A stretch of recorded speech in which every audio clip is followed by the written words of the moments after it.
শাশুড়িরা কয় নৌকার মেয়ে ভালো না,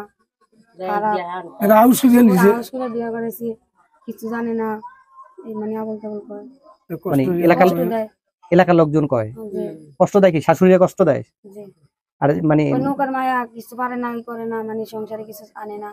যেমন উপরে একটা মানে বিয়ে শাদী হইলে সবকিছু দেয় শ্বশুর বাড়িতে, এটা দিতে না দেখে মানে অভিমান করে, মানে যৌতুকের কথা বলে। যৌতুক দিছি না, যৌতুক দিছে, তারপরও মানে নানা রকম কথা কয়। মানে কি যৌতুক দিছেন? টাকা দিছি। মানে এই কষ্ট করে মেয়ে নদীতে জাল বেয়ে মেয়ে মানুষ করছেন, তারপর আবার বিয়ে দেওয়ার সময় টাকাও দিছেন? 35,000 টাকা দিছি স্যার জামাইরে, যৌতুক 35,000 টাকা দিচ্ছেন। মানে তারপরও বিভিন্ন রকম মানে প্রতিবন্ধকতার শিকার হইতে হয় আসলে। এরপর ধরেন স্যার, এটা কি আসলে এই যে আপু তুমি তো পড়াশোনা করছো একটুকু, আচ্ছা করো নাই, যেটা হলো যে এটা কি মানে এখন যেহেতু তুমি উপরে থাকো, এটা কি আসলে যারা এই ধরনের কাজ কথা বলে এটা কি আসলে ঠিক? মানে যারা প্রকৃত মানুষ তাদের কি এটা আসলে বলা উচিত?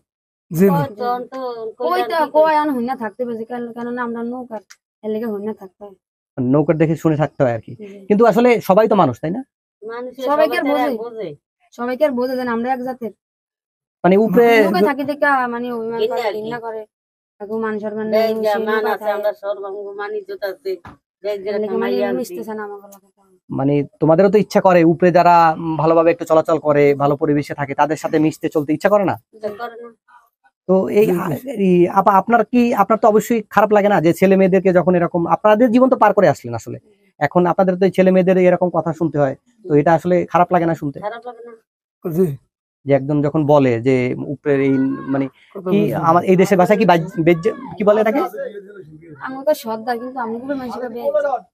উপরের মানুষে বলে বেজ্জা।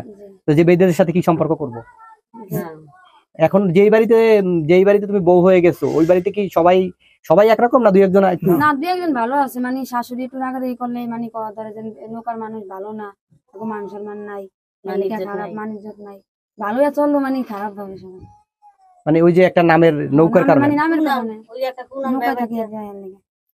তো বিষয়টা হলো যে এখন যেহেতু তুমি উপরে গেছো, তোমাকে এখানে বসানোর উদ্দেশ্য হলো এটা যে তুমি যেহেতু উপরে থাকো, তো নৌকায় যারা এই যে অনেক ছেলে মেয়ে দেখলাম ছোট ছোট আসলে, তো তাদের যেহেতু পড়াশোনা তুমি না করলেও তুমি তো উপরের পরিবেশটা দেখো, টেলিভিশন দেখো, মোবাইল দেখো, তো যারা এই যে সন্তান বা এই যে এখানে যাদের ভাই ব্রাদার আছে তাদের সন্তান আছে, তো তাদের উদ্দেশ্যে আসলে তোমার তো এটা তাদেরকে এটা বলো যে ছোট ছোট সন্তান যারা, তাদেরকে একটু পড়াশোনা করাইলে তারা আসলে স্বাবলম্বী হতে পারে। পড়াশোনা তো করা ভালো, কিন্তু পড়তে দিছে পড়িনি না, তুমি তো পড়ো নাই, কিন্তু এখন যারা আসলে এই যে বিভিন্ন নৌকায় থাকে,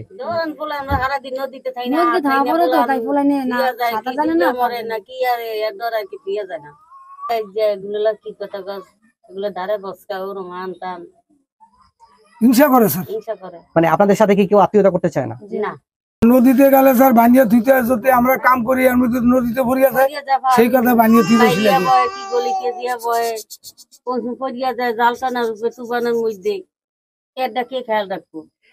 মানে আপনাদের ভিতরে কি কারো সন্তান এরকম নদীর ভিতরে পড়ে গেছে? অনেক পড়ছে স্যার, পাইনি, খুঁজে পান নাই।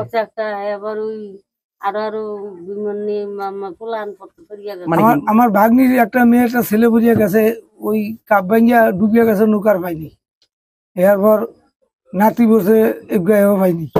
মানে কি মাঝ নদীতে বৈশা পড়িয়া গেছে, আর খেয়াল নেই, আর পাইনি।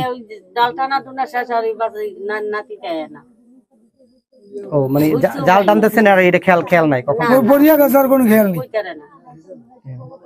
অনেক কষ্ট দিয়ে বিছে পাইনি।